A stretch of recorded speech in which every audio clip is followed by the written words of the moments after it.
그럼 어떻게 처리를 했느냐? 그냥 길가에 버렸어요. 안녕하세요. 오늘도 하나 배우겠습니다. 내일은 민천재입니다. 자, 일단 최근 생계를 위해서 본업에 좀 집중하다 보니까 영상을 만들고 올리는데 좀 게을렀어요. 시즌이라서 정신이 너무 없었습니다. 죄송해요. 앞으로는 좀 더 체계적으로 잘 관리해서 꾸준하게 영상 업로드하도록 하겠습니다. 일단 얼마 전에 제 친구가 가족들과 함께 유럽 여행을 다녀왔다라는 소식을 접하면서 유럽에 배낭여행을 다녀온 적이 있거든요. 그때를 떠올리면서 화장실을 돈 내고 갔던 게 너무나 억울하고 불편했다, 이런 얘기를 했어요. 이게 더 아까운 게 뭐냐면 돈을 낸다고 해서 우리나라 화장실처럼 막 깨끗하거나 시설이 더 좋다거나 막 그런 게 아니에요. 그런데 돈을 내야 되는 것도 너무 억울했고 그마저도 숫자가 부족한 게 너무나 힘들었습니다. 현지 사람들도 이 화장실 문제가 심각하다고 이야기들 많이 하죠. 자, 하여튼 그때 당시에 그 이야기가 떠오르면서 문득 이게 궁금한 거예요. 유럽의 화장실은 언제부터 유료였을까? 이게 궁금하더라고요. 그래서 제가 한번 알아봤습니다. 자, 오늘의 주제는 유럽의 유료 화장실은 언제부터 시작됐을까? 입니다. 렛츠고! 자, 일단 최초의 유료 화장실은 언제 생겼느냐? 바로 1세기 고대 로마 시대로 거슬러 올라가야 합니다. 당시 로마의 황제인 베스파시아누스가 정책을 만들면서 유료 화장실이 시작이 됐어요. 무슨 정책이냐? 바로 소변세입니다. 자, 소변세는 소변을 보는 사람에게도 걷고요, 소변을 수거해 가는 사람에게도 세금을 걷었습니다. 에? 누는 사람은 오케이, 인정. 근데 수거해 가는 사람에게는 돈을 주지는 못할 망정 걷었다고요? 이게 무슨 개똥 같은 소리냐? 자, 일단 소변을 보는 사람들에게는 공중 화장실을 설치해서 세금을 걷었고요. 그러면 이런 생각이 들죠. 그럼 길거리 누면 안 되나? 그때는 뭐 이렇게 막 통제하거나 이런 게 좀 적었을 것 같은데 안 됐습니다. 지금도 안 되지만 그때도 안 됐어요. 지금이야 뭐 벌금으로 끝나지만 그때는 어마무시했겠죠. 여튼 농상방뇨가 불가능하다 보니까 지정된 곳에서 볼일을 벌 수밖에 없었어요. 공중 화장실이나 길거리에 큰 항아리를 뒀다고 합니다. 이걸 당시 로마 정부에서 세금 걷는데 이용한 거예요. 큰 항아리는 일반적인 주거시설에 많이 배치가 되어 있었고, 공중 화장실은 아무래도 장사를 하려면 상권이 좀 중요하지 않겠습니까? 그래서 사람이 많이 모이는 곳에 공중 화장실을 설치를 했어요. 시장이나 목욕탕 근처 또는 콜로세움과 같은 대형 문화시설이 있는 곳에 많이 배치를 했다고 합니다. 자, 그러면 왜 길거리에서 이 쉬야를 못하게 했느냐? 물론 현재는 악취나 치안 문제 때문이지만 당시 고대 로마 시대의 이유는 조금 달랐어요. 소변을 버리는 게 금지였던 거예요. 그러니까 노상방뇨, 그러니까 소변을 보는 게 문제가 아니고 버리는 게 안 됐던 거예요. 에? 그걸 왜 버리지 말라는 거지? 자, 당시에는 지금처럼 화학약품이 발달하지 않았을 때니까 이 소변은 아주 중요한 표백제, 소독제, 탈취제 같은 역할을 했다고 해요. 그래서 당시에 세탁을 하거나 가죽을 가공할 때 이 소변을 꼭 사용했다고 합니다. 얼룩을 지울 때도 소변을 뿌리고, 가죽을 좀 부드럽게 다질 때도 소변을 뿌리고, 그러니까 소변은 하나의 자원이었던 거예요. 그러니까 쉽게 이야기해서 단순히 오물이 아니고 하나의 산업자원이었던 겁니다. 자, 여기서 소변을 수거해가는 사람들에게 돈을 걷는 이유가 나오죠. 앞서 말씀드린 항아리에 든 소변이나 정부에서 설치한 공중 화장실에서 나온 소변을 갖다가 파는 사람들에게 소변세를 매긴 거예요.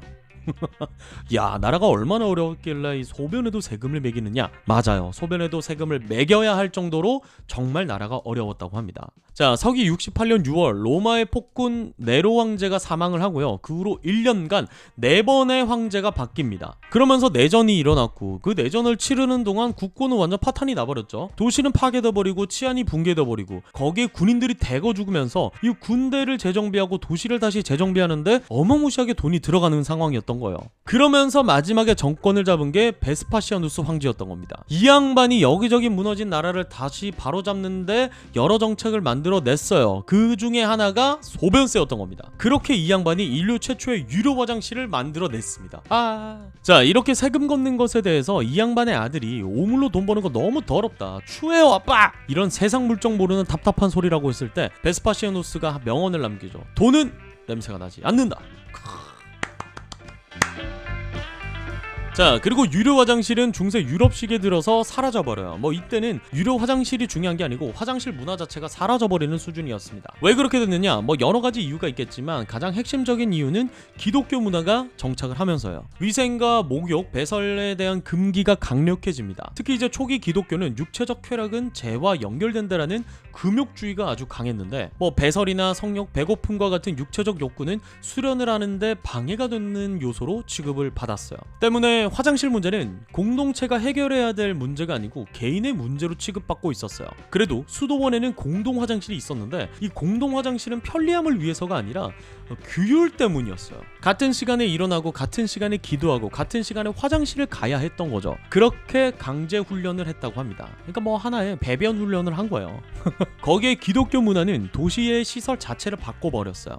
이전에 로마 시대에는 하수 시설이 정말 잘 발달돼 있었는데 그 배경에는 공중 목욕탕 문화가 있었거든요. 그런데 당시 공중 목욕탕은 단순히 목욕하고 뭐 이런 게 아니고 남녀 혼욕을 하기도 하고요.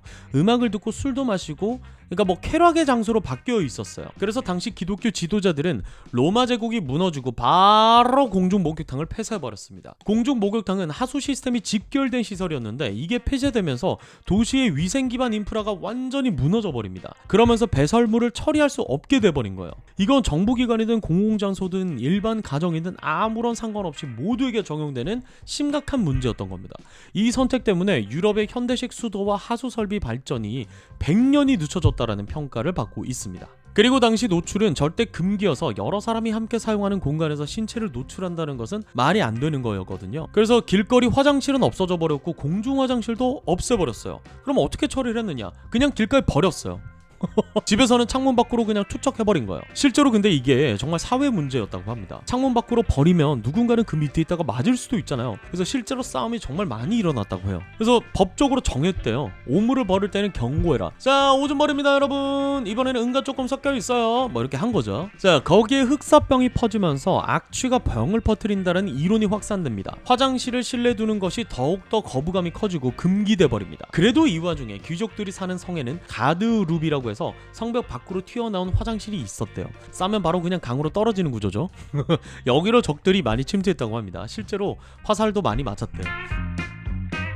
자, 그리고 시간이 흘러서 르네상스 시대가 왔습니다. 이때는 화장실이 있었느냐? 아니요, 이때도 없었어요. 그래서 베르사유 궁전 아시죠? 방이 2300개나 있는 그 거대한 궁전에 제대로 된 화장실이 거의 없었다고 합니다. 그래서 왕들이나 귀족들은 개인의 통 같은 걸 늘 두고 있었는데 파티나 어떤 행사 때문에 방문한 이 외지인들은 복도에 있는 커튼 뒤나 문 뒤에서 볼일을 보기도 했다고 합니다. 어우 들어. 그래서 악취가 정말 진동을 했대요 당시에는. 자, 여튼 아직까지는 유료 화장실은 물론이고 뭐 화장실 문화 자체가 그렇게 발달하지 못했을 때였어요. 자, 그런데 18세기 프랑스 파리에서 바로 유료 화장실이 탄생을 해요. 다만 어떤 구조물을 지어서 사용하는 것이 아니고 그냥 길거리에서 임시로 볼일을 볼 수 있도록 도움을 주는 서비스가 있었어요. 한마디로 노상방뇨를 도와주는 서비스였던 거죠.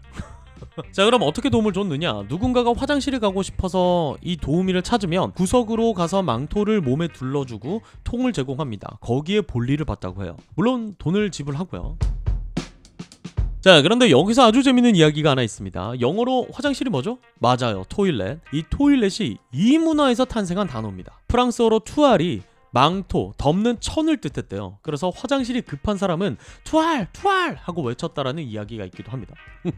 자, 여튼 이 투알이 왜 토일렛이 됐느냐? 투알이 프랑스어로 망토, 덮는 천이라고 말씀드렸잖아요. 거기에 작고 귀여운이라는 의미를 가진 전미사 ETTE, 에뜨가 붙으면서 토일렛가 되었고 여성들이 단장을 위해서 어깨에 둘렀던 천을 뜻한다고 합니다. 그리고 이게 점점 머리 손질을 하거나 옷매무새를 가다듬거나 화장을 수정하는 치장하다라는 의미로 확대되고 있었고 현재도 프랑스에서는 토일렛가 화장, 단장하다라는 뜻으로 사용되기도 합니다. 여튼 그 단장을 위해서 전용 공간으로 이동을 했는데 그 공간을 토일렛이라고 부르기 시작한 거예요. 뭐 약간의 어떤 그런 함축적인 의미가 담겨 있었겠죠.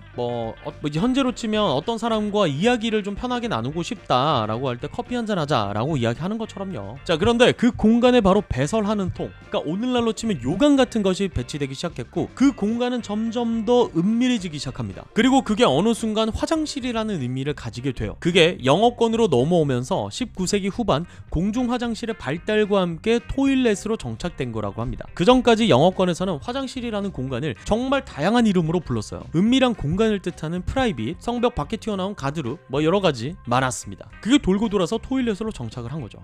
여성분들은 여전히 화장실에서 화장을 많이 고친다고 알고 있는데 뭐 지금과 크게 다르진 않죠. 그리고 19세기 산업혁명이 일어나고 실질적인 현대 유료 화장실이 탄생을 합니다. 1851년 런던 만국박람회에서 1페니 화장실이 등장을 해요. 자, 이때 화장실은 세금을 걷기 위해서라기보다는 하나의 서비스 개념으로 접근을 합니다. 드디어 칸막이가 생겨요. 그리고 좌식 변기가 설치되고요. 물을 내릴 수 있게 됩니다. 놀랍죠? 돈을 씻을 수 있는 세면대가 설치되고요. 직원이 상주하면서 청결을 관리하고 수건과 빗을 제공했습니다. 심지어 신발도 닦아줬대요. 이병헌 씨 아닌가요? 당시 1페니가 현재 가치로 치면 1,000원 정도 된다고 하니까 뭐 아주 센세이션했겠죠. 화장실 없어서 뭐 길거리에서 이 볼일을 보고 있었는데 이 정도면 뭐 1,000원 아주 나이스한 것 같네요.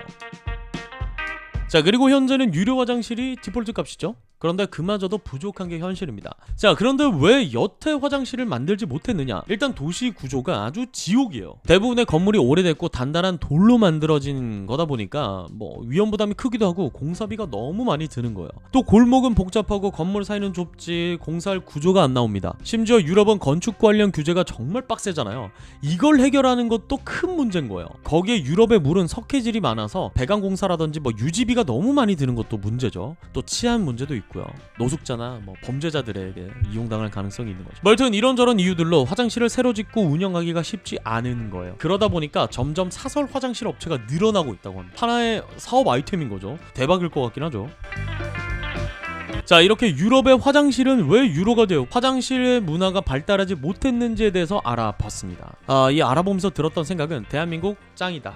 자, 그럼 저는 또 다음에 또 어디 가서 아는 척하기 좋은 이야기로 찾아오도록 하겠습니다. 다음에 만나요. 빠잉.